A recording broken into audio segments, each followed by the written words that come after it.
In grappling with the consequences of defeat, the survivors of Israel and Judah resorted to something that no army could eradicate: language and the power of the written word. The writings these survivors produced have been read and studied for millennia.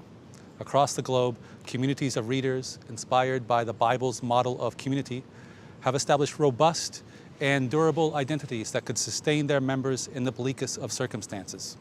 Likewise, the most influential political thinkers of the West found in the Bible alternatives to the political status quo, forms of political community that assign power to the people as a whole rather than to monarchies and aristocracies and ecclesial institutions.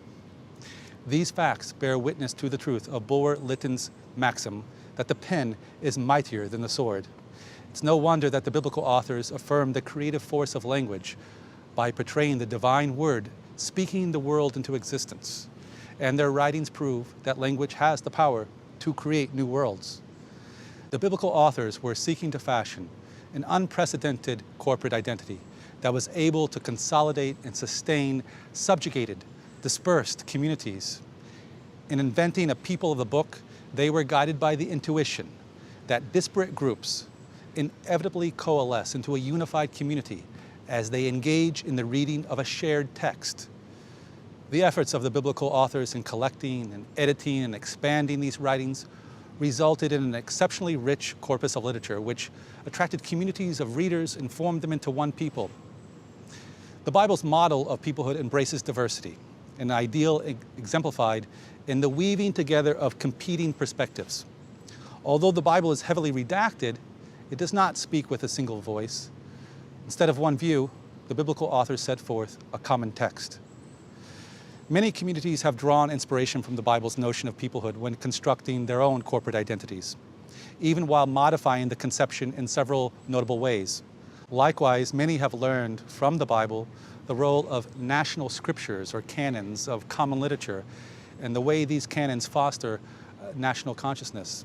In countries like Germany and England and the US, as well as the colonial history of East Asia, Central America, and among African Americans, the Bible has consistently been the center of literacy initiatives and projects of peoplehood. In many of our societies, communities are torn by deep divisions, disparities between the poor and the rich, rivalries between the regions and clans, strife between ethnic groups, antagonism between political persuasions, and on and on. Perhaps what we need in our societies is a Bible.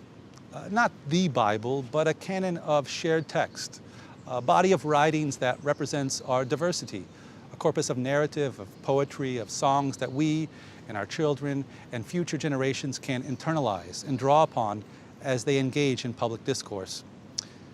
Today, there's a widespread opposition to the notion of canon and national narratives, as they have historically tended to be discriminatory and prejudicial. But canons need not be closed, just as a narrative need not be simple or linear or singular.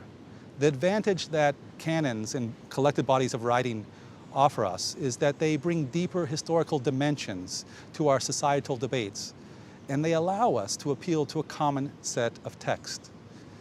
To be effective, these Bibles must approximate the richness, complexity, and diversity of the Bible that we study together, including story and song, law and wisdom. They must include diverse traditions. Above all, they must stimulate reflection on what it means to be a people and inspire a sense of kinship, solidarity, and love for neighbor. But what about the future of the Bible, the one that we studied together? In my country, the US, and in many places across the globe, the Bible is usually interpreted by those for whom it is sacred scripture and thus authoritative. That fact is one of the primary reasons why some of us today are reticent to grant the Bible a place in the public square. This is an unfortunate state of affairs. The biblical writings were once studied and appreciated by individuals of very different persuasions. The Bible was seen not solely as a theological or religious truth, and in the US today, the Bible usually makes itself felt in our public discourse through private and often uneducated and intolerant channels. Many European countries, by contrast, apply public funds to the study of theology and the training of clergy so that the discourse around the Bible tends to be more nuanced. Now, many of us would no longer be comfortable in allowing the Bible to be the arbiter of morality, but this situation opens up new possibilities for the religious and the secular alike. The Bible can be mined for wisdom, wisdom that bears directly on questions of corporate life, common welfare, and collective survival. Religious communities, Jews and Christians, will persist in reading the Bible as sacred scripture. But alongside these religious communities, participants in civic life, that means all of us, can study the biblical writings in order to examine the extraordinary ways its authors responded to crises and catastrophes and social rupture.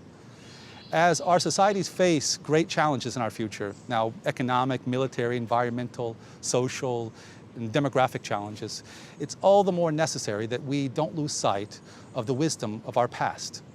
The Bible, given its own history of preservation and the way it has sustained communities for 2.5 millennia, is without a doubt one collection of ancient wisdom that deserves our serious engagement. But does the Bible make sense to non-theists? Martha Nussbaum, a renowned philosopher at the University of Chicago, has demonstrated the indispensable and moral philosophical value of reading classical Greek literature, even when we, as the audience, no longer believe that Zeus lives on Mount Olympus. I think the same goes for the Bible. One can still be an atheist or a non-theist and appreciate the political truths communicated through this remarkably sophisticated collection of writings. And those of us who are theists need to give others a space to do just that. The Bible is too important to be left to one group. The promise for the Bible's new role is great. Its original purpose was to create a resilient political community, one that could weather the most devastating crises. As such, it holds invaluable insights for us as we strive to build more just and sustainable societies. This course has only touched the tip of the iceberg. What I've sought to do is to set forth a new way of thinking about the Hebrew Bible, namely as a grand project of peoplehood.